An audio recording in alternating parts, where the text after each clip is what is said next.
Breaking news, there is trouble in paradise, folks. Prince Harry's money-spinning decision to write a defamatory tell-all book about his family, Spare, which is proving to be an excellent doorstop for my spare bedroom, may have come at a very high price. The publication of this book might have boosted Harry's bank account, but it has landed him in a legal and public relations quagmire from which he may struggle to escape.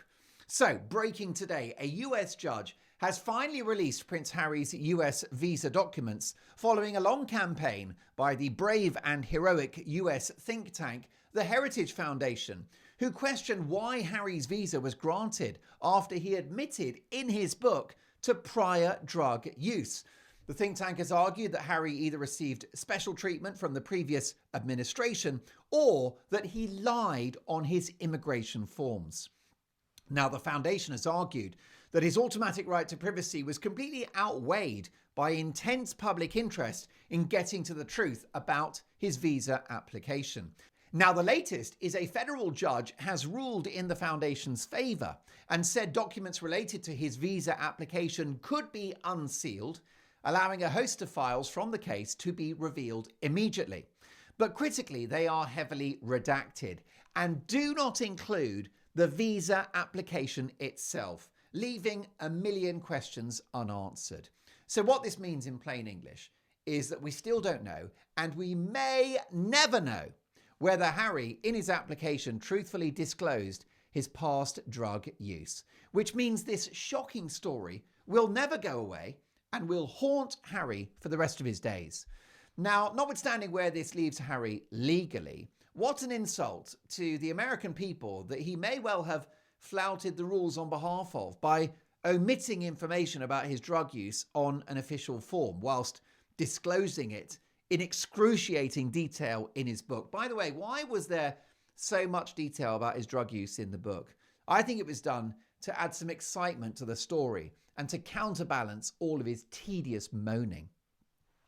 But the whole thing strikes me as unfair. Just think of all of the outstanding foreigners that have failed to acquire the right to live in America because they, perhaps unlike Harry, were honest with the authorities. It's the usual story, isn't it? One rule for you and I, and another for the millionaire elite. Harry really thinks he can do what the hell he likes. Just look how he cruelly dragged his family through the mud, characterising Queen Camilla as a wicked, scheming and manipulative stepmother, characterising the peerless Princess Catherine as a cold and uncaring sister-in-law to Meghan, and characterising King Charles as a less than perfect father. Not to mention revealing details of a private argument and a fistfight between him and his brother William, which should have stayed behind closed doors. With the publication of that book, he broke the unspoken rule that the royal family do not wash their dirty laundry in public, a rule shared by any family worth its salt. And so much of what was in that book was deeply reckless, not just the gratuitous tales of drug use, effectively glamorizing what is a wretched blight on modern society from a guy that thinks he's a role model, but his boast of having killed multiple Taliban fighters. That breaks an unspoken rule within the military, that you don't brag about killing people, particularly given that the sordid revelations in that book has placed a target on the back of his former military colleagues, as well as members of his family. And of course, the very existence of that book was reckless. It was cruel and it was unfair because it left the late Queen Elizabeth II with months of torture and worry as she speculated about what might be in a book that threatened to damage the family and institution to which she had devoted her life. In Spare, Prince Harry openly discusses in great detail his past drug use, admitting to experimenting with cocaine, cannabis, and psychedelic drugs at different points in his life. He revealed that he tried cocaine as a teenager and young adult, saying it didn't particularly appeal to him, but that he did it to feel different. Well, he's definitely different, isn't he? He also frequently smoked cannabis, including at Kensington Palace and during his time at Eton. Apparently, he used it as a way to cope with stress and trauma. Of course he did. I'll use that excuse with Mrs. Dolan next time I spend too long in the pub. He also spoke about his experiences with psychedelics such as magic mushrooms and ayahuasca, claiming that they helped him process grief over his mother's death and helped him to gain a new perspective on life. Did they indeed? One of the more bizarre anecdotes in the book was his recollection of taking magic mushrooms at a party and hallucinating that a toilet was talking to him. Well, apparently his Montecito mansion's got 16 toilets. That would well and truly freak him out, wouldn't it? Now, here's the thing. The guy seeks controversy. He makes money from his book, but now it's coming to bite him on the bum. The writing of the book was irresponsible. It exposed his military mates to needless bravado and showing off about the Taliban deaths, and he sensationalized his drug past. All of that was irresponsible. But now this appalling misjudgment by a man who I've long considered to be a couple of loaves short of a bakery has come back to haunt him.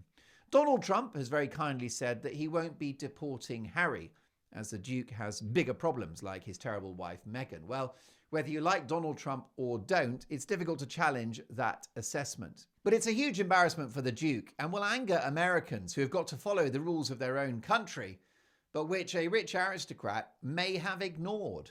And I think it will make life harder for him in the United States. We know that the USA is one of the most welcoming countries in the world, but not to a spoiled brat millionaire who thinks the law doesn't apply to him. Harry stopped being liked by the American public a long time ago, given public cynicism about his claims to want privacy whilst publicising a book that shares the innermost details of his life. Americans don't like double standards and they don't like hypocrisy. I think following this news, life in California is going to get even less comfortable for the Duke. And apart from his wife and kids, why exactly does he need to be there? Netflix have kept faith with his wife Meghan, but have given him the elbow. And Spotify tore up their multi-million-dollar deal for podcasts following a disastrous Zoom call with Harry in which the prince supposedly pitched podcast ideas that were, and I quote, embarrassing. One such gem of an idea, a series where he interviews world leaders about their childhood trauma.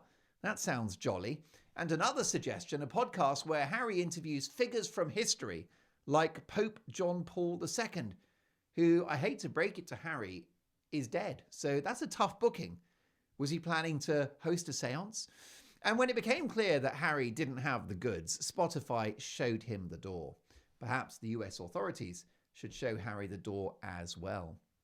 Given this new administration's focus on the removal of illegal immigrants, surely Harry should be front of the queue.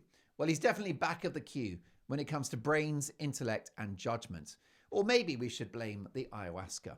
To be fair to the guy, he must have been on something when he decided to marry Meghan Markle, a woman who now proudly describes him as, and I quote, "my husband, Harry H. Oh, he's my husband. My husband."